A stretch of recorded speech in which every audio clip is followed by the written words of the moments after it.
Hello, my dear friends. I'm Dr. Vaishali Bharambe, Professor Anatomy. And today we're talking about the median nerve or the laborer's nerve. Root value, entire brachial plexus, C5, C6, C7, C8, T1. Right.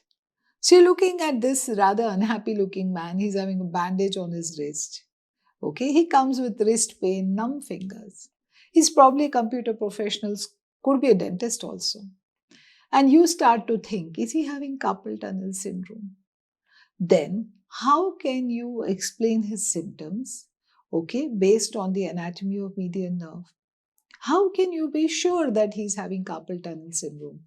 For that, you need to actually understand the median nerve. Okay, so are his symptoms related to carpal tunnel exactly? Needs you to have a good knowledge of median nerve. Come, let's acquire that. I'm going to explain the medial nerve basis a very commonly asked question on median nerve. Explain the medial nerve under the following headings: formation, course relations, branches, and applied anatomy. So come, let's begin with understanding how is the median nerve formed. This is a diagram that gives you a broader picture of the entire median nerve. See how it's lying lateral to the brachial artery and then runs through the entire arm. You can find it at the wrist as well. So use this image to give a broad picture of the entire median nerve in one go and see how it finally also supplies the hand. Right. So let's talk about formation. You can see that the anterior divisions of upper and middle trunk form the lateral cord. All posterior divisions form the posterior cord. And leftover anterior division of lower trunk forms the medial cord. We know that, right? Now in this image, you can see that this is the medial cord and this is the lateral cord. The lateral cord continues as lateral root of median, which joins with the medial root of median, which has crossed the axillary artery from medial to lateral side. Together, they form the median nerve. That's how your median nerve is formed. Medial nerve is not a branch of any of the cords or brachial plexus. It is formed by union of two branches, one from lateral and one from medial cords or brachial plexus. So, median nerve is formed by union of lateral root of median carrying C5, C6, C7 fibers and medial root of median carrying C8, T1 fibers.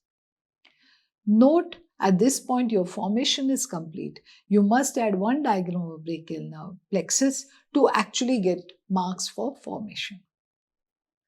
So we move on to the course and relations, which we divide into axilla, arm, forearm, and hand. So here you are seeing an image of the pectoralis major, teres major. So this is anterior, that is posterior. Okay. And this is the humerus. So here's your third part of axillary artery, your axillary vein. Get an orientation. Lying lateral to the axillary artery here is your median nerve, separated from the other two nerves by axillary artery and other branches. What have we learned? The median nerve in axilla is a continuation of lateral cord of brachial plexus, referred to as lateral root of median. The medial root is derived from the medial cord, referred to as medial root of median. We know this much. We know it crosses from the axillary artery to unite with lateral root to form the median nerve. We know that the medial nerve is lying lateral to the axillary artery. We know quite a bit. Okay. So that's my median nerve lying lateral to the axillary artery. We know this much. Are you enjoying this lecture, students? If you do, then do please like, share and subscribe to my channel and hit that bell icon. Please feel welcome to visit my website vbanatomy.com for more of such lectures or for solving MCQs as well as downloadable notes. Right. So we understood that median nerve was lying lateral to the brachial artery. Okay. And now it was leaving axilla to enter into the arm. So that's teres major. That's brachial artery, and that's my median nerve lying lateral to it. You can see how somewhere in the middle of the arm, the median nerve crosses the brachial artery. Okay, now the axillary is called brachial. Crosses the brachial artery from lateral to come to lie medial to the brachial artery, and together they will enter into the cubital fossa. At the elbow, median nerve reaches the cubital fossa lying medial to the brachial artery. It finally leaves the fossa by passing between two heads of the pronator teres. In the arm, it gives out following branches. One branch to the pronator teres and one branch to the brachial artery. That's all. Okay. So let's use an image to understand. That's my median nerve lying medial to the brachial artery, giving a branch to the pronator teres and to brachial artery, leaving the cubital fossa by passing between the two heads of pronator teres. Now the median nerve enters into the forearm. You can see it here, okay? As it passes forward between the two heads of pronator teres, it passes deep to the flexor digitorum superficialis, lying between the FDS and the underlying flexor digitorum profundus. It's quite deep at this point. Finally, it emerges lateral over here, okay? Here. And then it lies between flexor carpi radialis and palmaris longus. You can actually sometimes mistake this nerve as one of these tendons. Okay, so it's got a deep course in the forearm and then finally emerges a little superficial. What does it do in the forearm?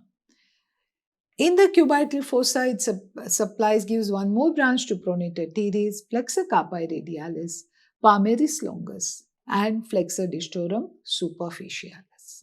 Supplies all these muscles of forearm. Then it goes further down and gives rise to a new nerve, the anterior interosseous nerve, which runs in close proximity to the interosseous membrane. This nerve now supplies the deep muscles, flexor digitorum profundus, flexor pollicis longus, and pronator quadratus. But flexor digitorum profundus, this nerve supplies only the lateral two tendons, the tendons that go to the index finger and to the middle finger, not to these two which are supplied by the ulnar nerve. It also gives rise to a palmocutaneous branch to the palmar skin over the thenar eminence and central palm. And it also, of course, supplies elbow joint, superior inferior radioulnar, and wrist joint. Okay, so these are articular branches. So we are looking at the median nerve at the wrist. You saw it supplied a lot of structures in the forearm. Okay, almost all muscles of the anterior aspect of the forearm are supplied by median nerve except flexor carpi ulnaris and medial two tendons of flexor digitorum profundus, which are supplied by ulnar nerve. Single line gives you the entire nerve supply. Okay, right. So as it enters into the hand, it reaches the carpal tunnel through which it must pass. So here you are seeing the flexor retinaculum, the ulnar nerve, and its palmocutaneous branch. You can see how the ulnar nerve passes through the carpal tunnel to go further into the hand. This is a very simple hand-drawn diagram of carpal tunnel showing you these are the carpals, this is the flexor retinaculum, and here is your median nerve passing through the carpal tunnel. I've uploaded a separate lecture on how to draw the carpal tunnel. Okay, do please watch it to understand. So, carpal tunnel syndrome is when there is compression of the median nerve within the carpal tunnel. We will be learning a lot more about it in the later part of today's lecture. At this moment of time, we just understand that median nerve, when it passes through the carpal tunnel, it can get compressed. Now the median nerve has started to reach into the hand.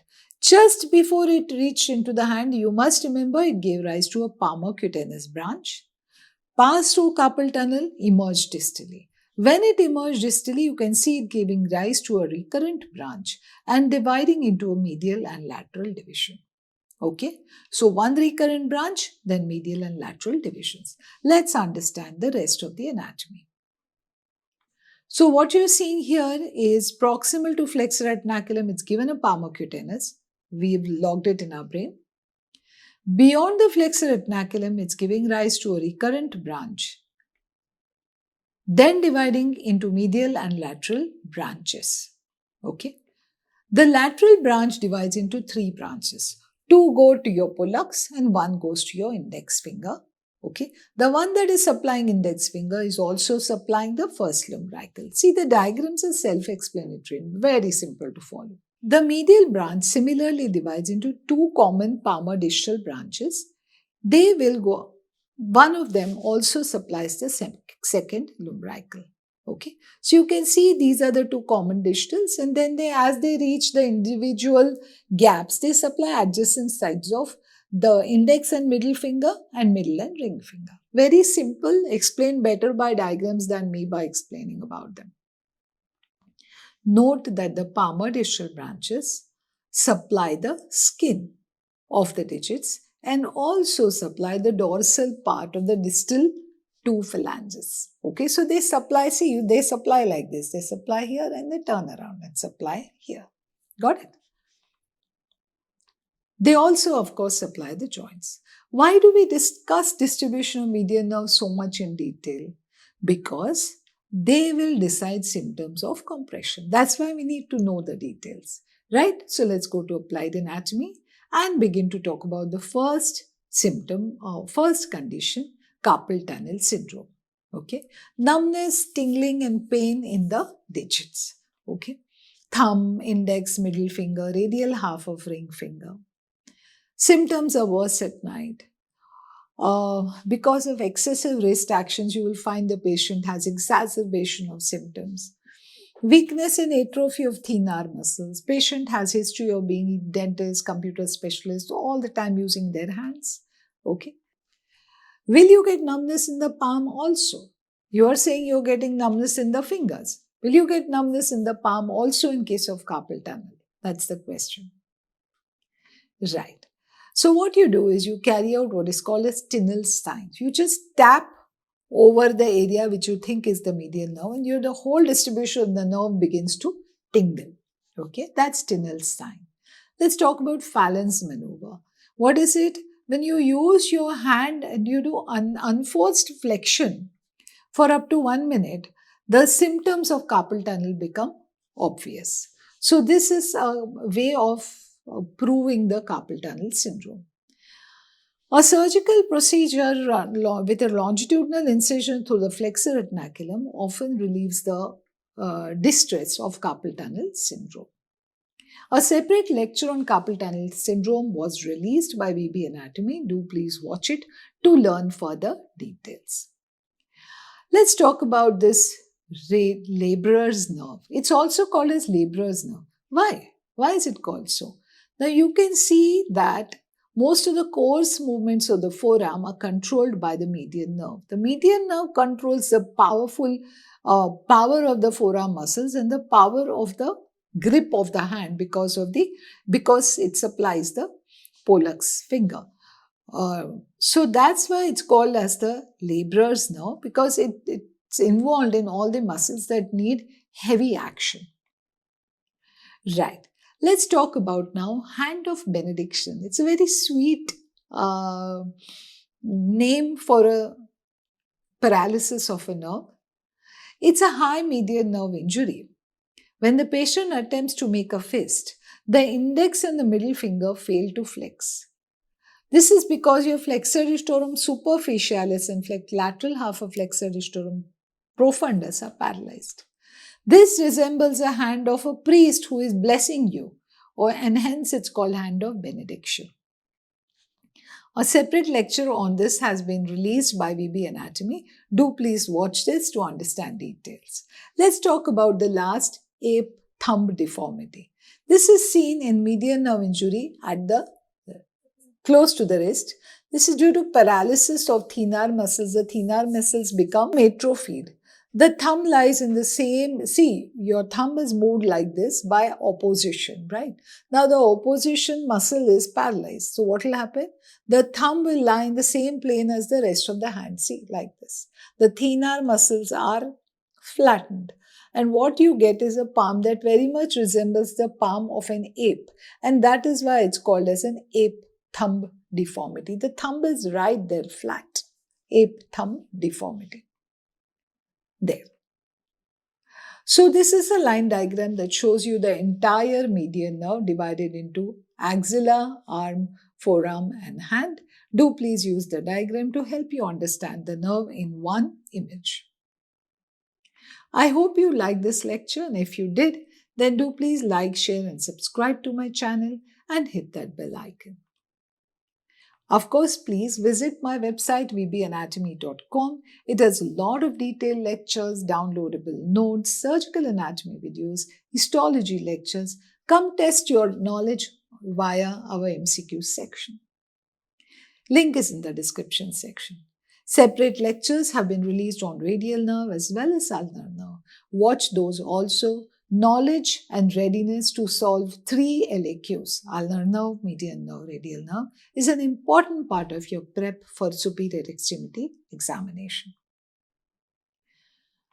So what did we learn today? We learned about the formation of median nerve, coarse relations in axilla, arm, forearm and hand. We learned about branches of each, branches in the hand. We also learned a single diagram for the median nerve. We talked about carpal tunnel syndrome, Leber's nerve, hand of benediction, ape thumb deformity.